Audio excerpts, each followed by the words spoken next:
Voici quelque chose qu'on ne vous a jamais enseigné à l'école. Avant 1900, les bâtiments qu'on appelait hôpitaux n'avaient absolument rien à voir avec ce que nous connaissons aujourd'hui. Rien. C'étaient des monuments architecturaux imposants, ornementés, des espaces conçus pour leurs propriétés acoustiques, dotés de hauts plafonds voûtés, de cours intérieures spacieuses et de systèmes de cloches si puissants qu'on les entendait à des kilomètres à la ronde. Puis, en l'espace d'une seule génération, presque tous ont disparu. Pas rénovés, pas reconvertis, disparus, démolis, remplacés, effacés, discrètement, méthodiquement et de façon quasi universelle dans des dizaines de pays simultanément. L'explication officielle appelle ça le progrès, mais plus je creusais, plus cette explication s'effritait. Commençons par ce qu'on nous raconte. On nous dit que les hôpitaux d'avant 1900 étaient primitifs, dangereux même, des mouroirs infestés d'infections où les pauvres venaient rendre l'âme. On nous dit qu'à mesure que la médecine progressait, ces vieux bâtiments ont été naturellement supplantés par les établissements étincelants et scientifiques du XXe siècle. Le progrès. L'évolution. La marche de la pensée rationnelle balayant la superstition. Voilà l'histoire qu'on nous sert. Mais voici la première anomalie. Si ces bâtiments étaient simplement inférieurs, la transition aurait été progressive, régionale, inégale. Certaines villes s'y accrocheraient de plus longtemps, d'autres adapteraient, d'autres reconvertiraient. On s'attendrait à ce que quelque chose survive. Presque rien n'a survécu. Et ce qui subsiste indique que ces vieux bâtiments étaient bien plus élaborés qu'on ne le prétend, et loin d'être des foyers d'infection. L'Hôtel-Dieu de Paris, fondé, selon les archives officielles, au VIIe siècle. La version qui s'élevait au XIXe siècle était un vaste complexe aux allures de cathédrale sur l'île de la Cité, couloirs en ogive, vastes chambres intérieures, un clocher intégré directement aux salles de soins. Il a été démoli et reconstruit en 1878. L'ancienne structure? Partie. Le Bethlehem Royal Hospital à Londres, Bedlam comme on l'appelait. Un édifice d'une ambition architecturale telle que des visiteurs venaient de toute l'Europe simplement pour en parcourir les couloirs. Déplacé, reconstruit, l'édifice d'origine réaffecté à toute autre chose, le Royal Edinburgh Asylum, le Pennsylvania Hospital à Philadelphie, le Groote Schuur au Cap, l'hôpital São João à Porto.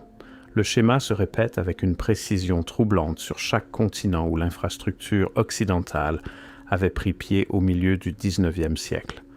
Ce n'était pas de modestes cliniques, pas de simples bâtisses en pierre.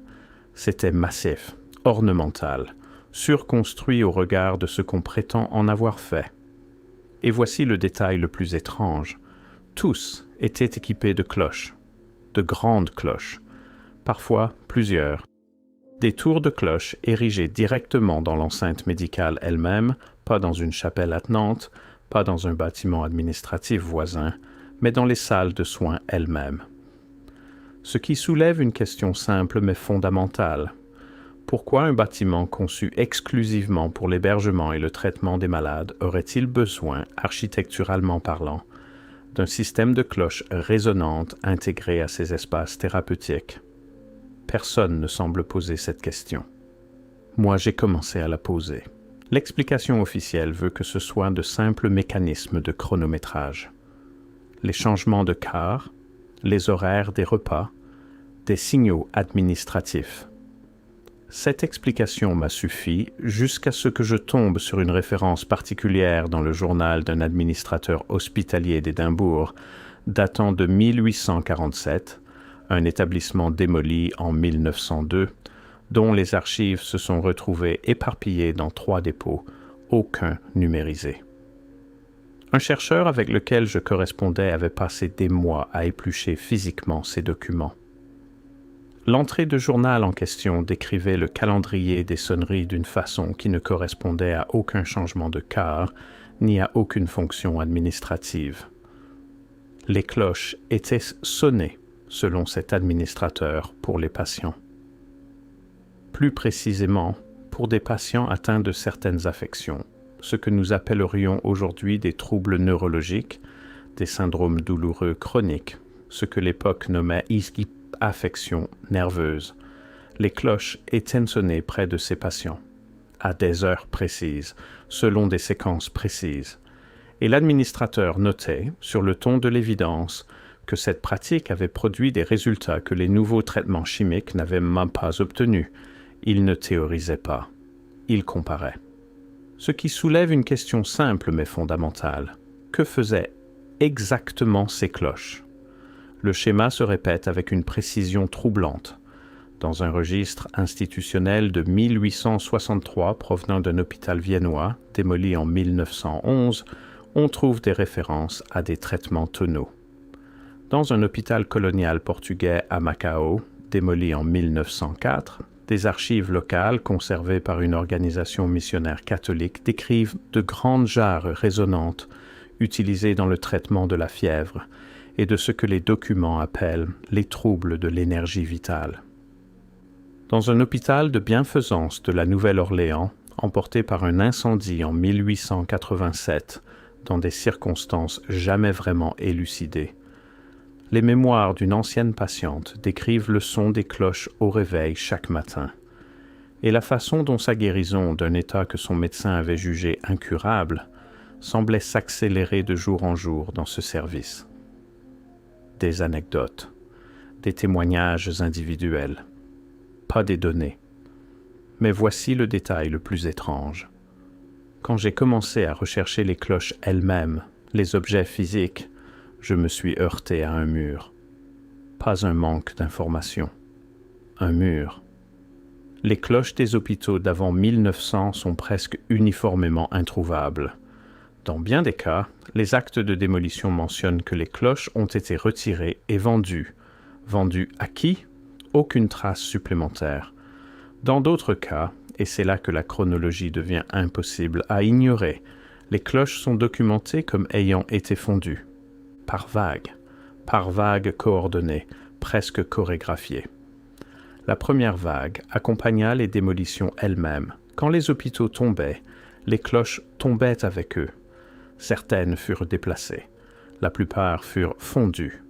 Quelques-unes furent conservées dans des musées, arrachées à leur contexte d'origine, étiquetées simplement comme cloches d'église ou cloches civiques, sans aucune explication sur l'endroit où elles avaient été suspendues, ni sur la fonction qu'elles avaient remplie. La deuxième vague survint pendant les guerres mondiales, les deux. Durant la Première Guerre mondiale, en Grande-Bretagne, en France, en Belgique, aux États-Unis et au-delà, les citoyens furent encouragés, parfois légalement contraints, à céder leurs objets métalliques à l'effort de guerre. Les cloches étaient spécifiquement visées. Des milliers de grandes cloches résonantes, aux fréquences graves, furent collectées et fondues pour produire des munitions et du matériel industriel. L'archive officielle présente cela comme une question de ressources, une pénurie de métal, une nécessité guerrière. Mais considérons le calendrier. Au début des années 1910, la plupart des institutions médicales d'avant 1900 avaient déjà été démolies ou entièrement reconstruites. Leurs cloches avaient déjà disparu ou avaient déjà été retirées. Les cloches collectées lors des campagnes de ferraille en temps de guerre étaient en grande partie les survivantes, celles encore suspendues dans des tours municipales, des édifices civiques, les coques d'institutions qui les avaient jadis utilisées à des fins dépassant la simple mesure du temps. Tout indique que quelque chose de bien plus vaste était alors discrètement parachevé. Et c'est là que tout devient impossible à ignorer. Les chercheurs qui étudient la médecine fréquentielle, la thérapie acoustique et ce que certains appellent la guérison par résonance ont noté, à maintes reprises, que la gamme tonale des grandes cloches pré-industrielles correspond presque exactement aux fréquences désormais étudiées en thérapie sonore expérimentale, des tonalités graves, soutenues, harmoniquement complexes, dans la plage de 40 à 200 Hz. Des fréquences qui semblent, je dis bien semblent, avoir des effets mesurables sur la biologie humaine. certains chercheurs avancent que ce sont les mêmes fréquences que le corps utilise dans la réparation cellulaire. Je ne suis pas scientifique, je ne formule aucune affirmation médicale. Je me contente de demander, que savons-nous réellement des raisons pour lesquelles ces cloches se trouvaient là où elles étaient? Et pourquoi la réponse à chaque fois semble être « on ne pose pas cette question ». Voici ce que l'histoire officielle de la médecine nous enseigne. La fin du XIXe siècle fut une période de progrès scientifique fulgurant. La théorie des germes, développée par Pasteur et Koch, donna enfin à la médecine un fondement rationnel.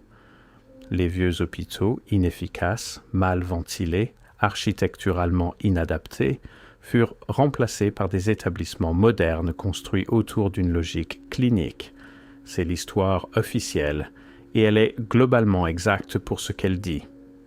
Le rapport Flexner de 1910 aux États-Unis en est peut-être l'exemple le mieux documenté. Abraham Flexner, un chercheur sans diplôme de médecine, visita les facultés de médecine américaines et produisit un rapport qui condamna effectivement la majorité de l'enseignement médical existant comme insuffisant. Résultat, la fermeture de plus de la moitié des facultés de médecine américaines en moins d'une décennie. Pas quelques-unes, pas une poignée, plus de la moitié. Les établissements qui survécurent étaient ceux alignés sur ce qu'on appelle aujourd'hui le modèle pharmaceutico-industriel.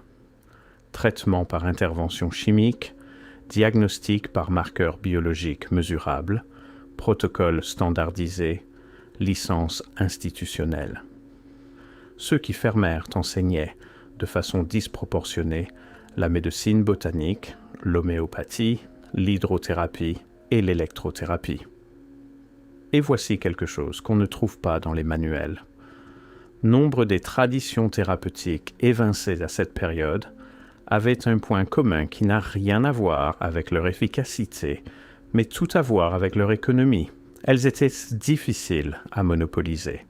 Un remède botanique cultivé dans un jardin, un traitement par l'eau administré dans un bain, une fréquence appliquée par un instrument résonnant. Ce ne sont pas des produits brevetables, ce qui m'amène à une question à laquelle je reviens sans cesse.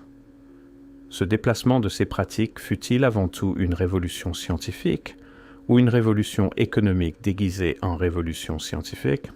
Je ne réponds pas à ça. Je le pose. Laissez-moi décrire le problème de coordination sans détour, car je crois qu'il mérite d'être énoncé clairement. Pour que la démolition et le remplacement simultané des institutions thérapeutiques d'avant 1900 à travers le monde s'expliquent par un progrès historique organique, il faudrait que plusieurs choses soient vraies en même temps. Il faudrait que des médecins à Paris, Londres, Berlin, Vienne, New York, Buenos Aires, Sydney et Bombay arrivent tous, indépendamment, aux mêmes conclusions sur l'inadéquation de leurs institutions existantes, à peu près au même moment. Il faudrait que des gouvernements locaux de systèmes politiques rivaux, monarchies constitutionnelles, républiques, colonies, démocraties naissantes, allouent tous, indépendamment, des ressources pour le remplacement selon le même calendrier. Il faudrait que les caractéristiques architecturales des vieux bâtiments, les hauteurs sous plafond, les propriétés acoustiques, les systèmes de cloches, soient jugés indépendamment inutiles et indignes de conservation dans tous ces contextes. Et il faudrait que tout cela se produise sans laisser de documents coordinateurs, sans organe central, sans conférence, sans manifeste, sans accord consigné.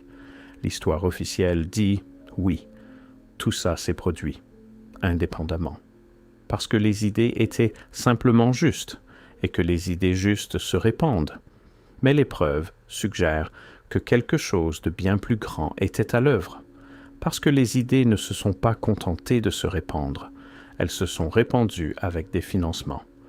En Amérique, les institutions qui finançaient les nouvelles facultés de médecine, et il y avait des fondations spécifiques, identifiables, dont certaines existent encore aujourd'hui, finançaient aussi la publication du rapport Flexner, le lobbying pour les lois sur les licences médicales, et les premières entreprises pharmaceutiques qui allait me fournir les protocoles de traitement nouvellement standardisés.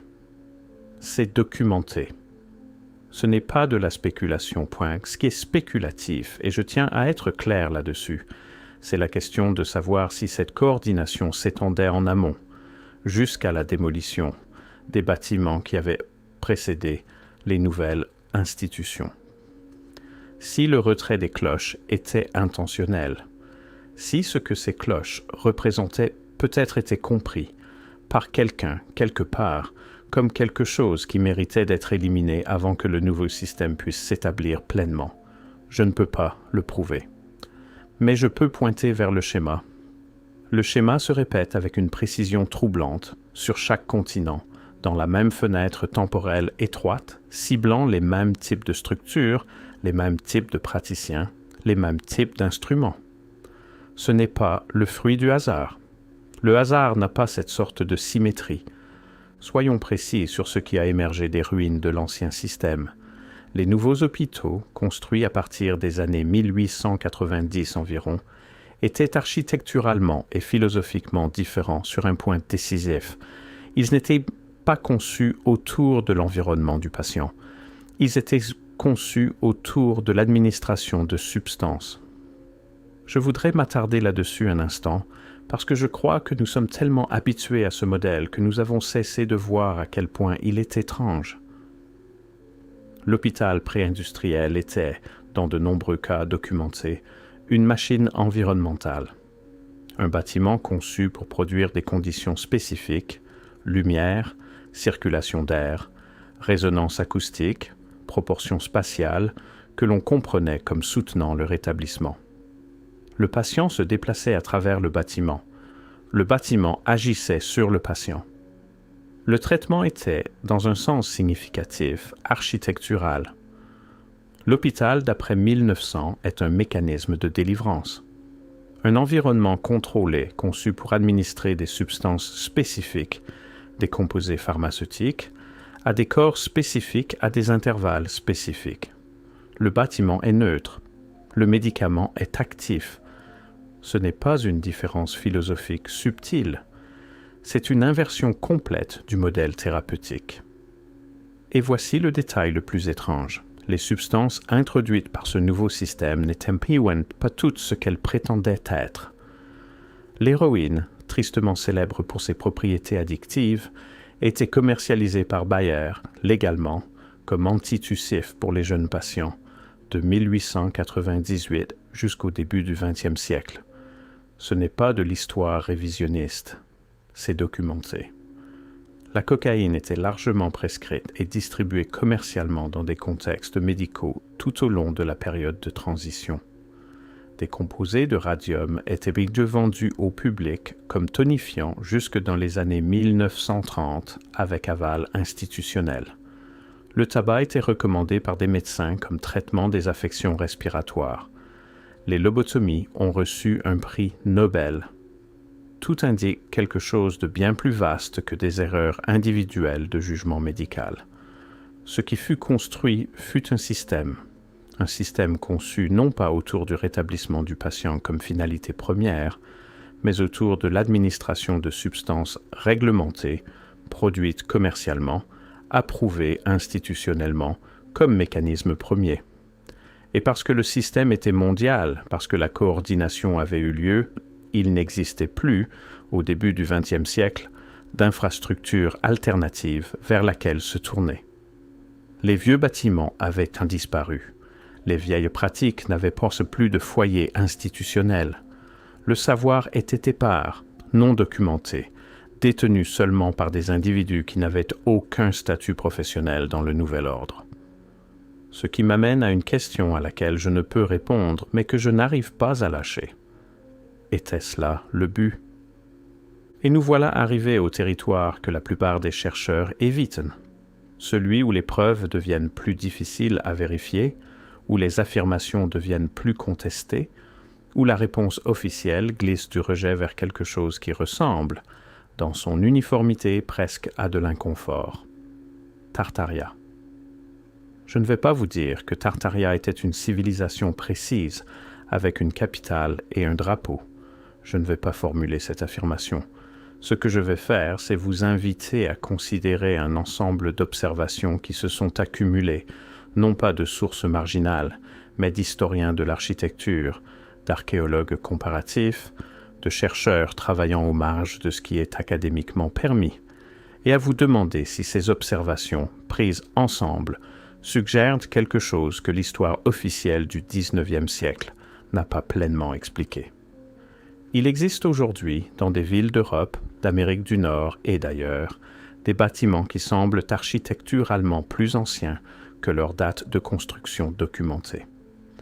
Des bâtiments aux propriétés acoustiques dépassant toute explication pratique au regard de leur usage déclaré.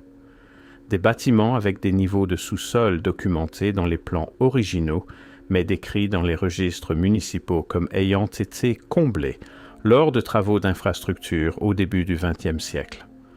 Des bâtiments qui apparaissent sur les plus anciennes photographies disponibles, déjà vieillis, déjà tassés dans la terre, déjà anciens d'une façon incompatible avec leur construction supposément récente.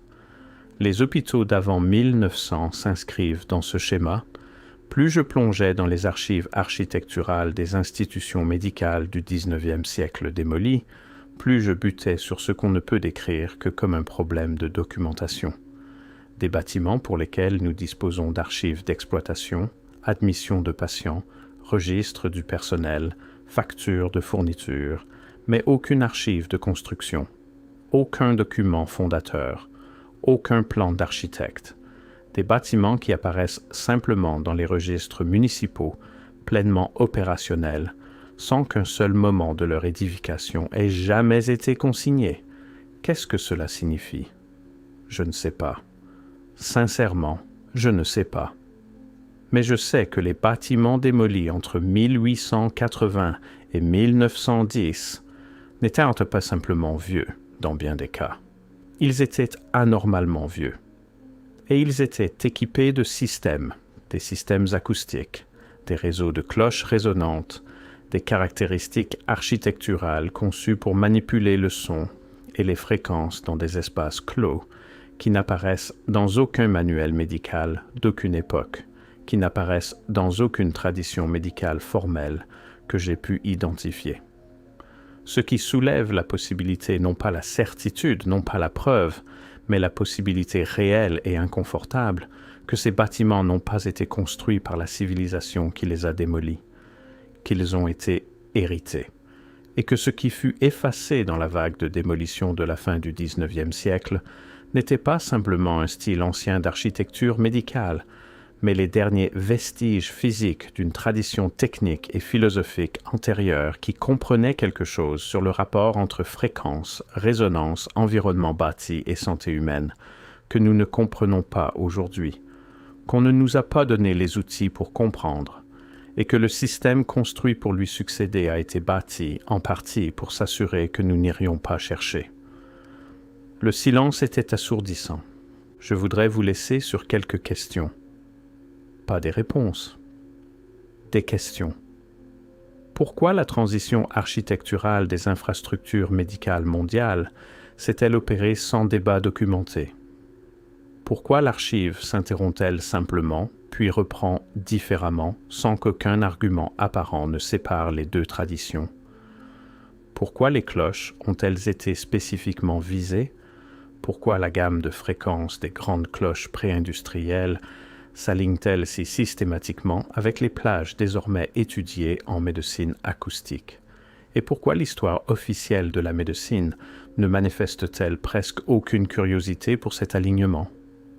Pourquoi cette même fenêtre de démolition, 1880 à 1910, apparaît-elle sur chaque continent, dans chaque système politique, dans chaque langue, simultanément? Qui disposait d'un tel rayonnement pour accomplir cela? Et pourquoi aucun historien n'a-t-il fait de cette coordination l'objet d'une étude exhaustive? Pourquoi tant de ces bâtiments étaient-ils dépourvus d'archives de construction? Pourquoi les plus anciennes photographies les montrent-elles si souvent déjà usées, déjà installés dans la terre, déjà immémoriaux d'une façon que leurs dates officielles ne peuvent expliquer? Et pourquoi, Lorsqu'on commence à tirer sur n'importe lequel de ces fils, finit-on toujours par arriver au même moment, la même fenêtre de 30 ans, le même effacement discret, coordonné, mondialement synchronisé. Encore et encore, une fois qu'on l'a vu, impossible de faire semblant de ne pas l'avoir vu. Les vieux hôpitaux ont disparu, les cloches ont été fondues, les pratiques qu'ils abritaient sont non documentées.